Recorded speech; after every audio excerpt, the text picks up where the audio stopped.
వే gold trusted gold buyers మీరు తాకట్టు పెట్టిన బంగారాన్ని విడిపించి ఈ రోజు ఉన్న మార్కెట్ ధరకు కొనబడను. మీనాక్షి నటరాజన్ నామినేషన్ ఘటనపై పోరాటానికి దిగింది కాంగ్రెస్. రాజ్యసభ అభ్యర్థిగా దాఖలు చేసినటువంటి నామినేషన్ ను తిరస్కరించడం పైన కాంగ్రెస్ భగ్గుమంటుంది. అయితే రిటర్నింగ్ అధికారి నిర్ణయాన్ని సవాల్ చేస్తూ సుప్రీంకోర్టులో పిటిషన్ దాఖలు చేసింది. త్వరగా విచారణ జరపాలంటూ కూడా కోర్టును కోరింది కాంగ్రెస్ పార్టీ. మొదటగా రిటర్నింగ్ అధికారి నిర్ణయం పైన ఎలక్షన్ కమిషన్ ను కలిశారు కాంగ్రెస్ కీలకమైనటువంటి నేతలు కేసీ వేణుగోపాల్, జయరాం రమేష్. మీనాక్షి పైన కేసులు ఉన్నాయని, అందుకే దాన్ని పొందుపరచలేదంటూ స్క్రూటినీలో నామినేషన్ ను తిరస్కరించినట్లు ఎన్నికల అధికారులు తెలిపారు. శ్రీలత అనేటువంటి మహిళ పిటిషన్ కు సంబంధించినటువంటి కేసులో మీనాక్షికి సమన్లను జారీ చేసింది హైదరాబాద్ 4వ అదనపు చీఫ్ మెట్రోపాలిటన్ మెజిస్ట్రేట్. మీనాక్షి పైన అసలు కేసే నమోదు కాలేదంటున్నారు కాంగ్రెస్ నేతలు.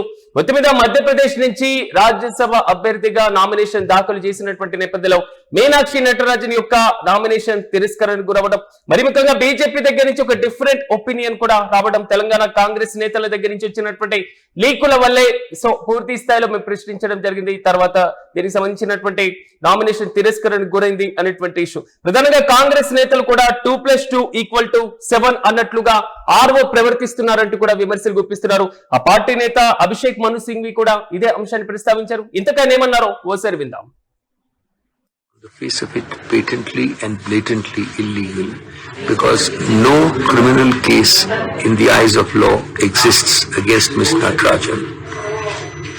There is no criminal case for her to disclose. This is because in a private complaint which anyone can file against anyone, unless and until the magistrate or the concerned judge takes cognizance, no criminal case comes into existence. At the highest, in the present case of Ms. Natarajan, there is a notice by a court to her on a private complaint well before that court has taken cognizance, and indeed the issue of cognizance is yet to be decided after hearing her by that court. ఇది ఆ party నేతలు చెప్తున్నటువంటి comment. ఎవరిపైనైనా case నమోదు చేయొచ్చు, కానీ అక్కడ మీనాక్షి పైన కేసే నమోదు కాలేదు, ఎవరిపైన కంప్లైంట్ ఇవ్వచ్చు అనేటువంటి అంశాలను ప్రధానంగా కాంగ్రెస్ పార్టీ ప్రస్తావిస్తుంది. న్యాయస్థానం బాట పట్టేటువంటి యోచనలో కాంగ్రెస్ పార్టీ దిగింది. ఇదే అంశంపై మరింత సమాచారం మా ప్రతినిధి సత్యాన్ని అడిగి తెలుసుకుందాం. సత్య చెప్పిన మీనాక్షి నటరాజన్ నామినేషన్ తిరస్కరణ పైన కాంగ్రెస్ పార్టీ సుప్రీంకోర్టును ఆశ్రయిస్తుంది. పూర్తి అప్డేట్స్ ఏంటి? తరఫున రాజ్యసభ అభ్యర్థిగా బరిలో దిగినటువంటి మీనాక్షి నటరాజన్ నామినేషన్ ఎన్నికల రిటర్నింగ్ అధికారి ఆర్ఓ తిరస్కరించడం, దీనిపైన కాంగ్రెస్ పార్టీ సుప్రీంకోర్టు ఆశ్రయించడం ఇప్పుడు పెద్ద రాజకీయ చర్చగా సంచలనంగా మారిందని చెప్పుకోవచ్చు. అయితే దీనికి మొత్తం కారణం కూడా ఈ అఫిడవిట్ వివాదం మెయిన్ గా నడుపుతా ఉంది. తెలంగాణ కాంగ్రెస్ వ్యవహారాలకు సంబంధించి ఆమె ఇప్పుడు ప్రస్తుతం మీనాక్షి నటరాజ్ ఉన్నారు. తనపై హైదరాబాద్ కోర్టులో ఉన్నటువంటి ఒక కేసు నిమిత్తం సామాన్లు వివరాలను ఎన్నికల అఫిడవిట్ ఫారం 26 లో మరి పేర్కొనలేదంటూ కూడా బీజేపీ నేతలు ఫిర్యాదు చేశారు.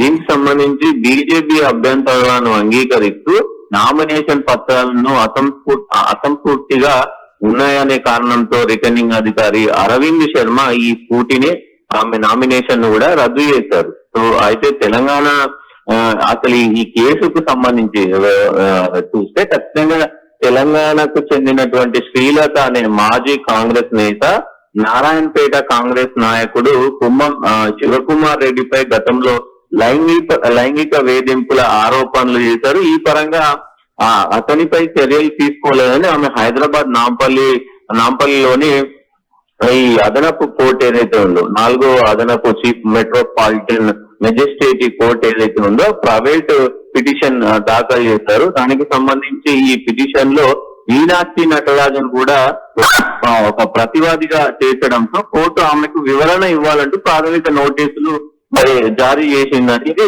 కొంత సమాచారం వస్తుంది. అయితే కాంగ్రెస్ సీనియర్ న్యాయవాది అభిషేక్ సింఘ్వి ఆయన మాట్లాడుతూ మీనాక్షి నటరాజన్ పైన ఎలాంటి ఎఫ్ఐఆర్ కాలేదు, మెజిస్ట్రేట్ కోర్టు ఆ కేసును విచారణకు స్వీకరించలేదు అంటూ కూడా ఆయన మాట్లాడిన పరిస్థితి కనబడతా ఉంది. ప్రజా ప్రాతినిధ్యం చట్టంలోని సెక్షన్ 33A ప్రకారం కోర్టు అధికారికంగా ఛార్జీలు ఫ్రేమ్ చేసిన కేసులను మాత్రమే అఫిడవిట్ లో చెప్పాల్సి ఉంటుంది అంటూ కూడా ఆయన మరొకసారి ఉద్ఘాటించారు. అయితే క్రిమినల్ కేసుగా పరిగణించి నామినేషన్ రద్దు చేయడం అనేది విడ్డూరంగా ఉంది అంటూ కూడా ఆయన మాట్లాడిన పరిస్థితి కనబడుతుంది. ఇక్కడ ఆర్గో నిర్ణయం, ఈసీ నిర్ణయం మొత్తం మీద సుప్రీం కోర్టులో దీని మీద ఎలాంటి నిర్ణయం తీసుకునేటువంటి అవకాశం కనబడుతుంది. ఎందుకంటే 2 ఏళ్లు పైబడినటువంటి అంశాలకు మాత్రమే శిక్షలు పడేటువంటి కేసులు మాత్రమే అఫిడవిట్ లో నమోదు చేయాలి అని ప్రజాప్రాతినిధ్య చట్టం మీరు అన్నట్లుగా చెప్తుంది. సో ఈ చట్టానుసారంగా మీరు ప్రధానంగా వాదనలు వినిపించేటువంటి ఛాన్సెస్ ఉన్నాయి. దీనికి సంబంధించిన డీటెయిల్స్ ఏంటి? ఎన్నికల సంఘం నుంచి అనుకూల నిర్ణయం రాకపోవడంతో కాంగ్రెస్ పార్టీ రిటర్నింగ్ అధికారి నిర్ణయాన్ని సవాల్ సుప్రీంకోర్టులో పిటిషన్ వేసింది. రాజ్యసభకు సంబంధించి పోలింగ్ మరి సమీపిస్తున్న, ఎందుకంటే 18వ తారీఖు ఈ మొత్తం కూడా ముగిసే అవకాశం ఉంది. ఈ పిటిషన్ పై వెకేషన్ బెంచ్ ముందు అత్యవసరంగా విచారణ జరపాలంటూ కూడా న్యాయవాదులు కోర్టును కోరుతా ఉన్నారు. సో ఇది ఉద్దేశపూర్వకంగా చేశారనేది కాంగ్రెస్ వాదిస్తారు. అయితే బీజేపీకి సంబంధించిన వాదులు మాత్రం ఖచ్చితంగా ఆల్రెడీ మాకు 2/3 మెజార్టీ ఉంది రాజ్యసభలో, మేము ఈ ఒక్క సీటు గెలవడం వల్ల మాకు ఒరిగేది ఏంటి అంటూ కూడా ఇటు బీజేపీ నేతలు చెప్తా ఉన్నారు. కానీ ఇక్కడ కాంగ్రెస్ సంబంధించినటువంటి నాయకులు మాత్రం కక్షపూరితంగా కుట్రపూరితంగా దీన్ని కైవసం చేసుకునే ప్రయత్నం చేస్తున్నారు బీజేపీ అంటూ కూడా కాంగ్రెస్ వాదులు కేసీ వేణుగోపాల్ కావచ్చు అందరూ కూడా మరి మాట్లాడుతున్న పరిస్థితి కనబడతా ఉంది. అయితే ప్రధానంగా కూడా ఇక్కడ ఈ అంశం పైన కాంగ్రెస్ సంబంధించినటువంటి నాయకులందరూ కూడా, అంటే కాంగ్రెస్ సంబంధించినటువంటి న్యాయ నిపుణులు కావచ్చు, సీనియర్ రాజకీయ నాయకులు ఎఫ్ఐఆర్ కాని అటువంటి కేసును ఎట్లా పరిగణలోకి తీసుకోరు. సో ప్రధానంగా ఇక్కడ ఎఫ్ఐఆర్ అయితేనే మనకి ఒక స్పష్టత వస్తుంది. అంటే పోలీసులు దానిపైన ఛార్జ్ షీట్ వేసి లేదంటే ముందుగా ఎఫ్ఐఆర్ ఫస్ట్ ఇన్ఫర్మేషన్ రిపోర్ట్ అన్నా ఫస్ట్ అక్కడ చేయాలి. చేయకపోతే దాన్ని కేసుగా ఎట్లా పరిగణలోకి తీసుకుంటారు? ఏదో ఒక కంప్లైంట్ రాసిచ్చినంత మాత్రాన అది కేసు ఎట్లా అవుతుంది అనేది ఇక్కడ ప్రధాన అంశంగా మారుతుంది. ఇది దేశ చరిత్రలోనే ఫస్ట్ టైం ఇట్లాంటి ఘటన జరగడం అంటూ కూడా మరి వాళ్ళు చెప్తా ఉన్నారు. కేసు కానప్పుడు ఎట్లా ఒక నోటీసును తీసుకొని మరి తిరస్కరిస్తారు? దేశ చరిత్రలోనే ఇట్లాంటివి జరగడం, మరి ప్రజాస్వామ్యాన్ని కూని చేయడం బీజేపీ పూనుకున్నదంటూ కూడా కాంగ్రెస్ నాయకులు అయితే మొత్తం కూడా మండిపడుతున్నారు. మధ్యప్రదేశ్ లో రాజ్యసభ స్థానాలు ఇప్పుడు ఏకగ్రీవం అయినట్లా, లేదా మీనాక్షి నటరాజన్ సస్పెన్స్ ఎప్పటి వరకు కొనసాగేటువంటి అవకాశం ఉంది? ఎందుకంటే బీజేపీ 3 నామినేషన్లు దాఖలు చేసింది. ఒకవేళ మీనాక్షి నటరాజన్ నామినేషన్ ఇదే విధంగా తిరస్కరణకి న్యాయస్థానాలు కూడా ఒకవేళ ఓకే అనుకుంటే మాత్రం 3 స్థానాలు ఏకగ్రీవం అయ్యేటువంటి అవకాశాలు కనబడుతున్నాయి. ఈ 1 వీక్ లో ఈ పంచాయతీ మొత్తం తేలేటువంటి ఛాన్సెస్ ఉంటాయి అనుకోవచ్చా?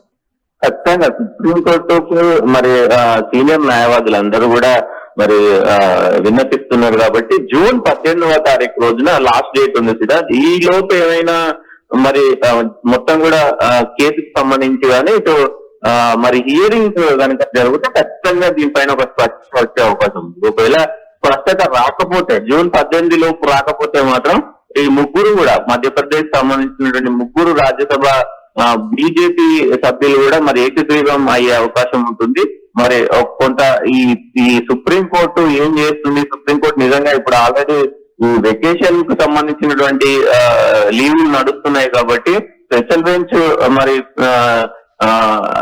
ఇది చేయాల్సిన అవసరం ఉంటుంది. ఈ వెకేషన్ బెంచ్ ముందు మరి అత్యవసరంగా మరి విచారణ జరపాలి కాబట్టి ఖచ్చితంగా మరి వస్తుందా లేదంటే విచారణ జరుపుతారా లేదా అనేది కొంత ఉత్కంఠ నెలకొన్న పరిస్థితి ఏదైతే కనబడుతోంది.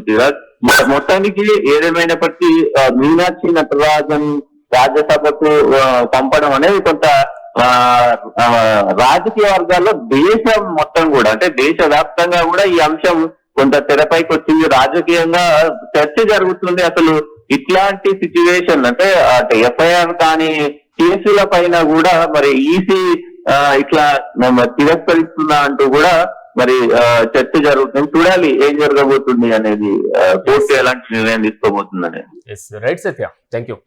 మీనాక్షి నటరాజన్ నామినేషన్ ఘటన పైన కాంగ్రెస్ పార్టీ ప్రత్యక్ష పోరాటానికి దిగింది. రాజ్యసభ అభ్యర్థిగా దాఖలు చేసినటువంటి నామినేషన్ తిరస్కరించడం పైన కాంగ్రెస్ భగ్గుమంటుంది.